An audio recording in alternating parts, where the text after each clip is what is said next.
जय महाकाल, जय माँ भगवती काली। भाग 32 माँ कालिका पुराण अध्याय 2। मार्कंडेय महर्षि जी ने कहा, महान आत्मा वाले भगवान शंकर के इस वचन का श्रवण करके वाराह की मूर्ति को धारण करने वाले भगवान ने महादेव जी से कहा। श्री भगवान ने कहा, हे परमेश्वर, जैसा आप कर रहे हैं उस वचन का मैं पूर्णतया पालन करूंगा और इस यज्ञ वाराह के शरीर का मैं त्याग कर दूंगा। उसमें लेस मात्र भी संशय नहीं है। समय के प्राप्त हो जाने पर फिर अन्य उत्तम वाराह के रूप को धारण करूंगा जो अत्यंत दुराधर्य है और लोगों के पावन करने के लिए है। इतना कहकर महान कार्य वाले वे वहाँ पर ही अंतर्ध्यान हो गए थे। जो इस जगत के गुरु हैं और इस जगत के सर्जन करने वाले हैं, जो जगत के धाता हैं और जगत के स्वामी हैं, उन देव के अंतर्ध्यान हो जाने पर देवों के देव महेश्वर प्रभु देव गणों के तथा अपने गणों के साथ ही अपने स्थान को गमन कर गए थे। भगवान वाराह भी लोकालोक नामक पर्वत पर स्वयं चले गए थे और वहाँ पर वे अपनी पत्नी वाराही के साथ रमण करने लग गए थे, जो कि परम सुंदर स्वरूप वाली पृथ्वी थी। वह उस उत्तम पर्वत में बहुत लंबे समय तक रमण करते हुए वह लोकेश पौत्री और परमाधिक कामुक्तोष को प्राप्त नहीं हुए थे, अर्थात रमण करने पर भी उनको संतोष नहीं हुआ था। पौत्री के स्वरूप वाली पृथ्वी के साथ रमण किए जाने वाले से 3 पुत्र समुत्पन्न हुए थे। हे द्विसत्तमों, अब आप उनके नामों का वे श्रवण करिए। वे सुव्रत, कनक और घोर नामों वाले थे, जो कि सभी महान बल से समन्वित थे। वे शिशु ही सुवर्ण के मेरु पर्वत के पृष्ठ पर व प्रस्तर में, गहुरों में और सरोवरों में परस्पर में संसक्त हुए रमण करते थे। हे द्विजो, वह वाराह उन पुत्रों से परिव्रत अपनी भार्या के साथ रमण करने वाले थे और उस समय में उन्होंने शरीर के त्याग करने का कुछ भी ध्यान नहीं किया था।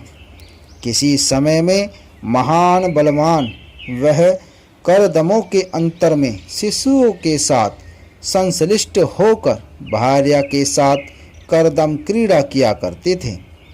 कीच के लेप से संयुक्त मधु पिंगल वराह शोभित हुए थे। जिस प्रकार से संध्या का मेघ जल का क्षण किया करता है, उसी भांति वह भी जल का क्षण करने वाले थे।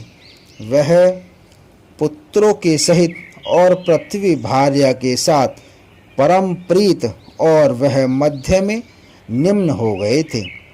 सुव्रत ने और घोर तथा कनक ने सुवर्ण के वे प्रपुत्र पातों से विदारित कर दिया था। मेरु पर्वत के पृष्ठभाग पर सुरों के द्वारा जो भी सुवर्ण द्वारा रचित हुए थे, उसके पुत्रों ने यत्न पूर्वक उनको भग्न कर दिया था। मानस आदि तो देवों के सरोवर थे। उस समय में उसके पुत्रों ने अर्थात शिशुओं के पौत्र धात्रों से सब और आविल अर्थात यत्न कर दिए थे। वनिता के स्वरूप वाली पृथ्वी ने पौत्रण से रमण किया था और स्थावर रूप से सुदृढ़ सुख को प्राप्त किया करती थी। सुव्रत आदि के द्वारा सभी और सागरों का अवगाहन करके पत्रोधों के द्वारा विकीर्ण रतन वाले सब ही आकुलकृत हो गए थे। उस समय में इधर उधर क्रीड़ा करने वाले पौत्री शिशुओं के द्वारा वहाँ पर जगतों का तथा नदियों को सौरकल्प द्रुमों को भग्न कर दिया था। जगत के भरण करने वाले वाराह ने स्वयं ही जगत की पीड़ा को जानते हुए भी सुतों के स्नेह से उनका निवारण नहीं किया था। सुव्रत कनक और घोर जब दिव्यलोक में आगमन करते हैं, उस अवसर पर देवों का समुदाय परम भीत होकर दसों दिशाओं में भाग जाया करता है। इस प्रकार से अपने पुत्रों के तथा भार्या के साथ जो यज्ञ पौत्री था, वह क्रीड़ा करते हुए भी किसी के समय में कोई तुष्टि के प्राप्त करने वाले नहीं हुए थे, अर्थात उनको संतोष नहीं हुआ था। नित्य नित्य ही उनकी काम वासना बढ़ती ही जाती है और ऐसा प्रदिष्ट हो गए थे कि वह अपने शरीर का त्याग करने की इच्छा नहीं किया करती हैं। महर्षि मार्कंडेय जी ने कहा, इसके अनंतर सब देवगणों ने देव योनियों के साथ और रुद्रदेव के सहित मिलकर भली भांति जगत के हित के लिए सलाह दी थी। फिर मुनियों के साथ शक्र अर्थात इंद्र आदि उन सब ने निश्चय करके शरण्य विभु अज भगवान नारायण की शरणागति में गए थे। उन गोविंद वासुदेव जगत के स्वामी के समीप में पहुंचकर सब देवों को प्रणाम किया था और फिर भगवान गरुड़ध्वज का स्तवन किया था। देवों ने कहा, हे देवेश्वर, हे देव, हे जगत के कारण को करने वाले, हे काल के रूप वाले, हे प्रधान और पुरुष के स्वरूप वाले, हे भगवान, आपकी सेवा में हमारा सबका प्रणिपात समर्पित है। हे स्थूल और सूक्ष्म, हे जगत व्याप्त रहने वाले, हे परेश, हे पुरुषोत्तम, आप ही समस्त प्राणियों के कर्ता हैं, अर्थात सबका सृजन आप ही के द्वारा हुआ करता है और वही सबका पालन करने वाले रक्षक हैं तथा आप ही सबका विनाश करने वाले हैं। आप अपनी माया के स्वरूप के द्वारा इस जगत को सम्मोहित किया करती हैं। जो भी कुछ हो गया है, जो इस समय में हो रहा है और जो भविष्य में होने वाला है, हे परमेश, वह सब स्थावर हो या जंगम हो, आप ही हैं। आप अर्थ के अर्थियों के अर्थ हैं तथा आप जो भी काम के इच्छुक हैं उनके काम हैं। आप धर्म के चाहने वाले हैं के लिए धर्म हैं और जो निवारण पद के चाहने वाले हैं, आप ही मोक्ष हैं। आप कामुक हैं, आप ही अर्थ हैं और आप ही सदा गति धार्मिक हैं।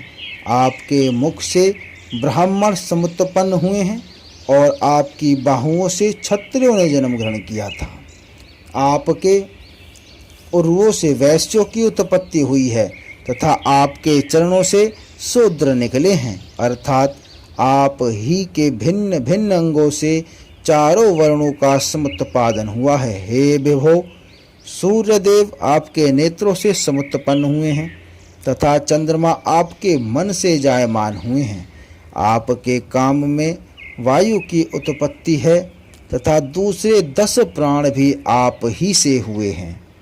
वायु के प्राण अपान आदि 10 स्वरूप होते हुए ऊपर की ओर जो स्वर्ग आदि भुवन हैं, वे सब आपके मस्तक से ही उत्पन्न हुए हैं। आपकी नाभि से आकाश ने जन्म लिया है तथा आपके पाद तल से पृथ्वी समुद्भव हुई है। आपके कानों से सब दिशाएं उत्पन्न हुई हैं। आपके उदर से यह संपूर्ण जगत प्रादुर्भूत हुआ है। आप ही माया के स्वरूप से निश्चय ही जगत को सम्मोहित किया करते हैं। आप गुणों से रहित होते हुए भी गुण गण से समन्वित हैं। आप परम शुद्ध एक और पर से भी पर हैं। आप उत्पत्ति और स्थिति से रहित हैं और आप अच्युत अर्थात क्षीण न होने वाले गुणों से अधिक हैं।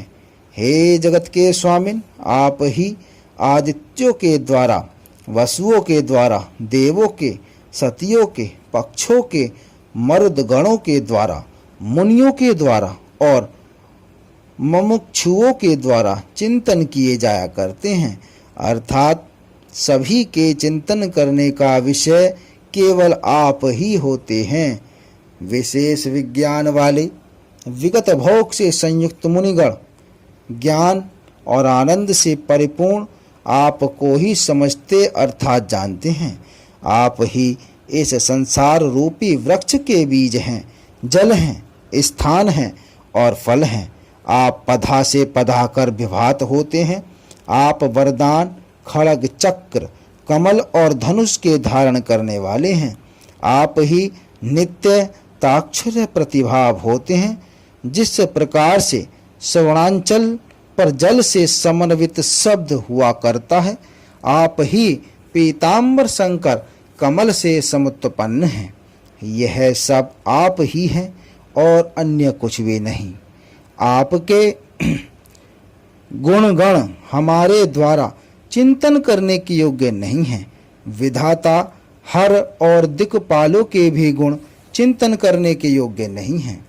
भय से और भक्ति से आपकी शरणागति से प्राप्त हुए हैं। हे विष्णु, आप हमारी रक्षा करिए।